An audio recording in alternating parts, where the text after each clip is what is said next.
morning, Bonnie. Do you mind if I call you Bonnie? No, that's not a problem, Dr. Nicholas. Thank you very much. Oh, well, you can call me Michael as well. We don't need to be too formal. So now you've been referred by your doctor, your GP. He said you've got a problem with back pain, but could you tell me about the pains? What is it? It seems you might have more than just back pain. Is that right?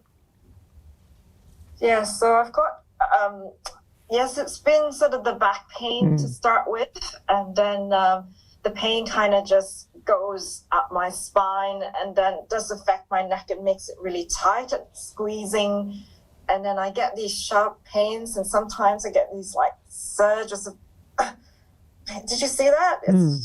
I've got this surges of pain where it just kind of suddenly twitches up my spine and really shoots across as well. So it just kind of goes around my waist and everything. So it's really, really uncomfortable, Michael. Yeah, I can see that. So, okay, so right. But just to be clear, then it sounds like you do have low back pain around your waist and so on, but also up your spine into your neck, and there's a lot of discomfort there.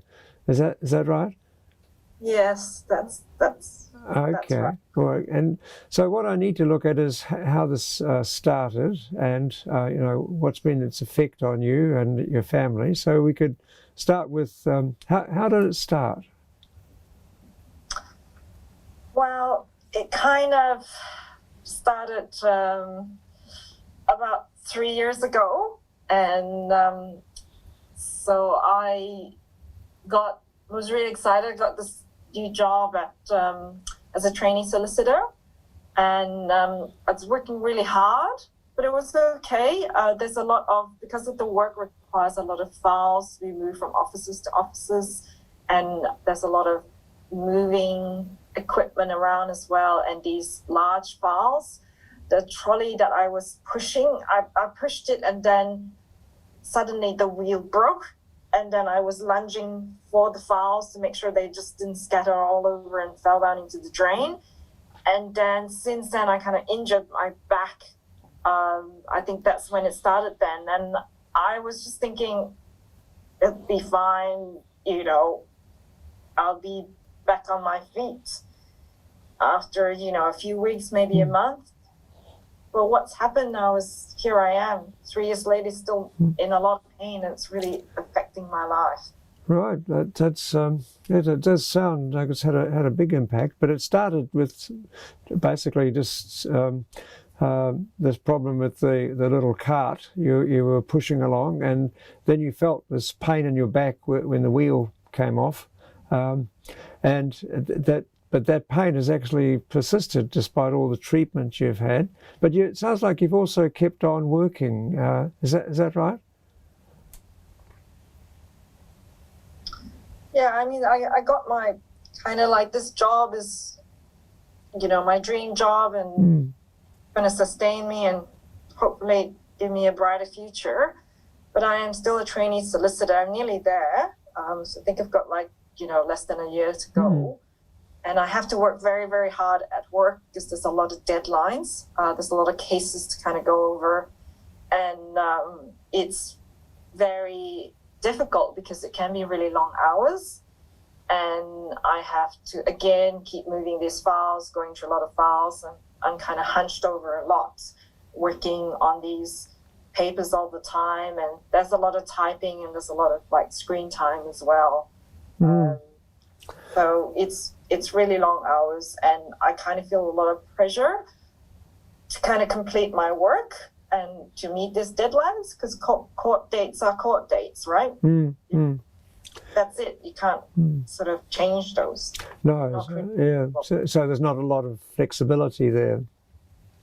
No, and I feel like my employers kind of put a lot of pressure on me too. So they were the partners at the firm. They kind of go, make sure you kind of meet those deadlines because it's important for us to meet. Yeah. And so pushing through, and I keep pushing through and making sure I'm working, really long hours to get there. Yeah, so I can hear that. So it sounds like you've got, the job is very important to you to hang on to, and you've gone back to work. But it sounds like the workplace is not really making any accommodations for you, that you're still expected to work the same way as before, and because of the nature of the work, it's often quite stressful, and it's even more stressful now you've got your back pain, neck pain to contend with as well. Would that be right? Yeah, that's right, Michael. And I just feel this pressure all the time because, I got to be, it's not only the volume of work, but it's the preciseness of the work too that's really important. And I have to keep going and pushing through, and I feel a lot of pressure to make sure that I get it right. Yes, it's really important. Yes, but so I don't want to not qualify. Right.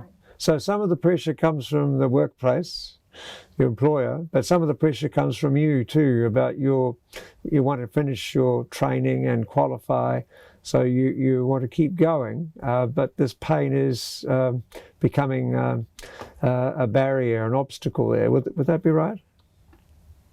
Yeah, I mean, I'm not sure that I'm going to make it sometimes. I get really worried. I get really, really worried whether I'm going to make it at all. I know it's there, but what happens if my back just kind of flares up again and again, and I just incidents all the time. Yeah. I still pass that trolley all the time at work too. That stupid trolley. Yes. So there is this pressure, and then you've got these worries about the future. Are you going to make it? I can imagine that all weighs on you as well. And that's but the employer doesn't sound like they're being very accommodating or willing to modify things for you. Is that correct? Yeah. So when I sometimes kind of am doubled over at work, the pain, because I just can't help it. It's just suddenly I get these sudden surges, and it's painful. And my boss sometimes asks me, are you all right? Is that okay? But I can kind of see in their face that I need to finish, and I need to finish that work and make sure I meet the deadline. So I often just say, oh yeah, it's okay, I'll pass, and I'll get on to it. I'll get onto it next. Okay, so while they actually have asked you how you are, you perhaps hold back a bit in saying much about how you're feeling. So you're not really letting on this very much. Is that correct? Yeah, that is correct, because I'm worried about, I'm nearly there, and yes. What happens if I don't make it? And then if they think I'm kind of incompetent and I just can't even do the job that they hired me to do. Yes. And then I won't even qualify.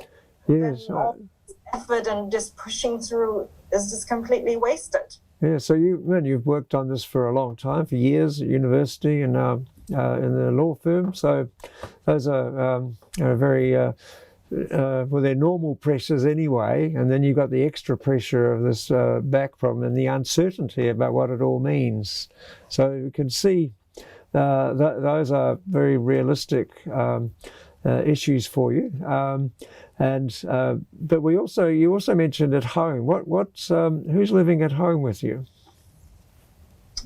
I've got my fiance, and he's it's really nice and supportive, and we're going to get married.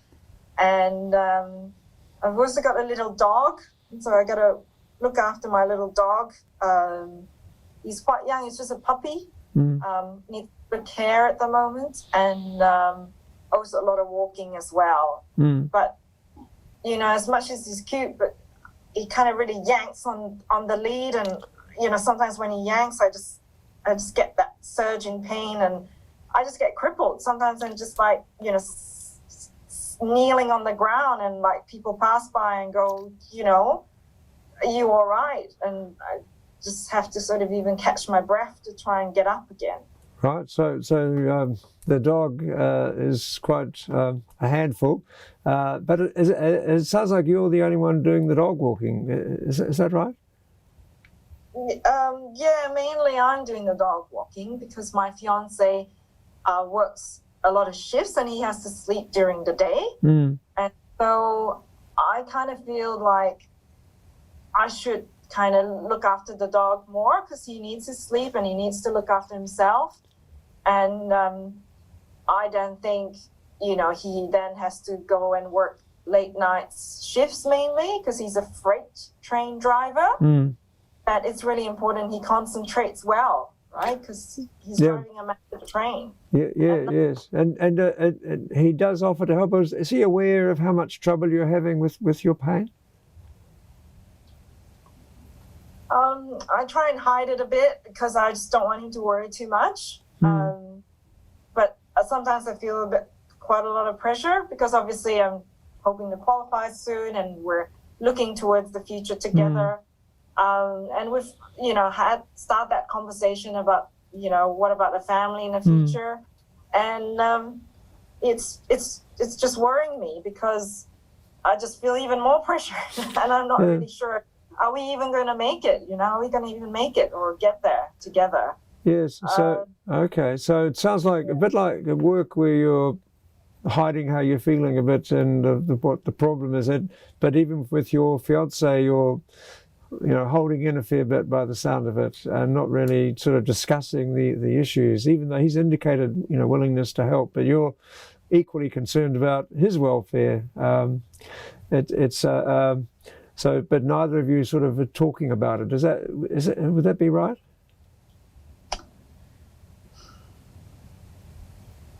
Well, I think, Michael, you might be right there because, you know, sometimes he likes waking up a few hours before his shift and then spending a little bit of time together. And as sort of said to me before, you know, I'll walk the dog before I go to work. But then at least that gives me a bit of a chance. But I can see he's got up groggy, all tired, and I just feel like I often just say, no, you know, don't worry about it, I'll do it.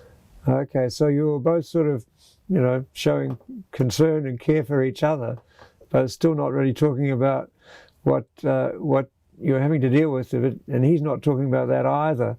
So it sounds like, you know, that's one of the things we might then have a look at is these communication patterns, both at home and at work, because you're clearly very motivated to keep going to work and to, you know, do what you need to do at home, but equally, you know, that the others may not quite know what to do to help you. So maybe we could talk about some of those issues. Okay, that would be good, Michael. Okay, thank you.